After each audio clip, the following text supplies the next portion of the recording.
I saw this video and I just thought it was interesting, making a little bit of a copy of some of it.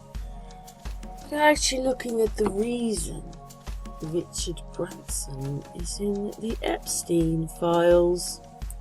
What this person is basically saying is that up here is where Branson is, down here is Epstein. They're only so many miles away, 12 minutes on a helicopter to each other.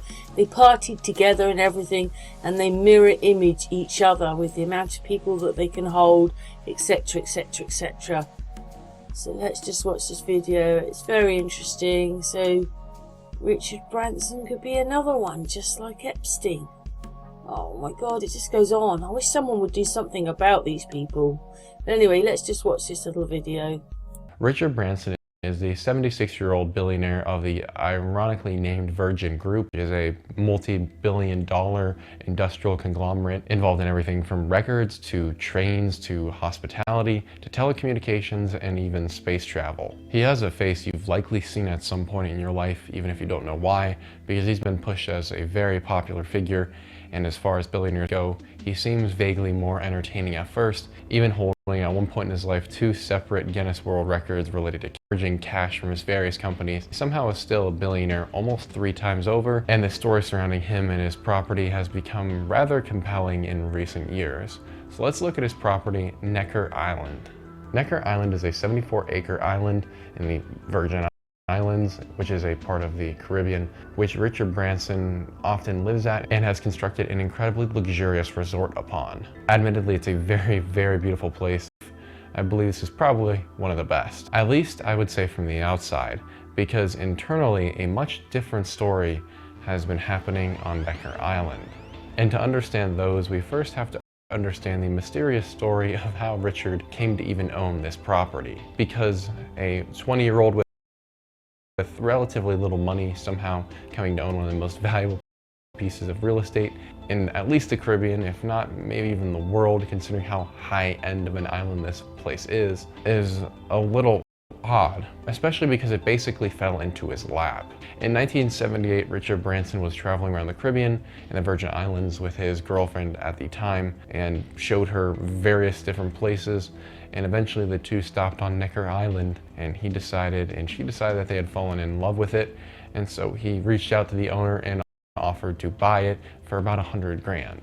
At which point he was thrown off the island because that was so low, it was genuinely insulting. I think we can all admit 120 grand for a massive island would be a pretty great deal. However, for some unknown reason, or some not very well discussed reason, about a year later, a little bit under actually, from what I can tell, Branson would be reached out to by the previous island's owner, and he would sell it to him for about $120,000. That is pennies on the dollar, as you can tell, and not just a deal, that is a steal. I mean, that is just a mind-bogglingly big discount he got on this island, and one could argue Branson, this might actually be his best business deal he's ever made, because since then the island has appreciated to a value of a little over $100 million. That is an insane return on investment, the kind of appreciation really only boomers get.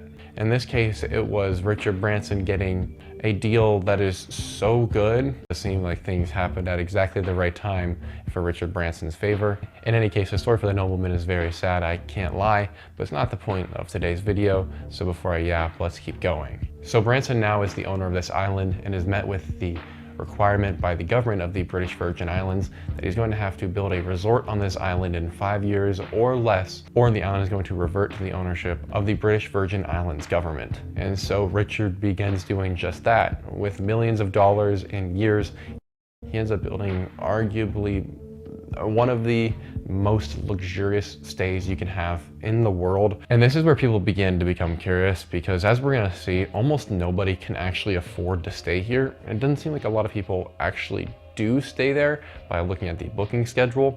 So people began to ask, and speculation and rumor grew when neighbors with Jeffrey Epstein, and also invites all the same sorts of people to his island to do all sorts of other things, and is surrounded by these same sorts of accusations that an Epstein is. And yeah, that's actually exactly what's happening. Just 34 miles away, you have a nearly identical setup to Jeffrey Epstein, an island that is capable of hosting the most ultra wealthy that is surrounded in intrigue. Okay, maybe that's just coincidence, although I've kind of stopped believing in those. At any rate, reports of wild parties didn't help, and also the idea that you have a 130 large team there to serve about 48 people at maximum, winning hand and foot on Branson and his friends on an island that is completely guarded by a private army, and that is 100% and is surrounded by the same sorts of accusation that an Epstein is. And yeah, that's actually exactly what's happening. Just 34 miles away, you have a nearly identical setup to Jeffrey Epstein, an island that is capable of hosting the most ultra wealthy that is surrounded in intrigue, and that is 100% controlled in terms of who can get there and who can get off. It's a little bit fair to wonder what might be going on there. The Necker Island Resort is only 34 miles from Jeffrey Epstein's shores, which, considering they both own helicopters, is like a 12-minute flight. And as we shall see, they did take advantage of their proximity to one another pretty frequently. And so what initially caused suspicions about this island and what was going on there, the backup singer for Joss Stone, which is a popular band artist of that era, came out and mentioned how she had been on Necker Island for a party with her bandmate and some family and friends, which Branson had invited them to this island to celebrate. And while there, the backup singer had discussed Branson's continued remarks about wanting to see and feel her breasts. This was followed by a host of actions over the evening and over the time she was there, until eventually one night he just pulled him out and stuck his face in between them and started motorboating them, according to her. Now, she says there's video of her discussing this after it happened and her being horrified, and she left and didn't know what to do. But since then, I haven't seen much more information about this released, and it was sort of pushed under the rug amid a bevy of other accusations that were coming out around that time. Richard Branson did, however, apologize and say that he has no recollection of these events, but if he made anyone feel uncomfortable, he's very sorry, for whatever that's worth.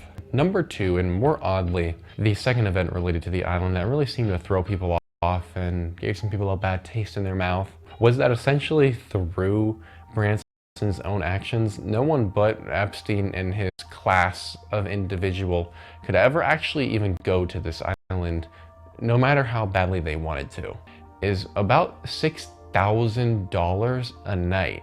So yeah, you check in at 3, leave at 11 a.m. the next day, you're expecting to spend at least $6,000, and that number can go way higher immediately, especially if you want to stay in a slightly nicer room. You can expect to pay $10,000 or more per night per room. So if you wanted to stay for a week, you're spending $30,000 to $50,000 at minimum on a single room.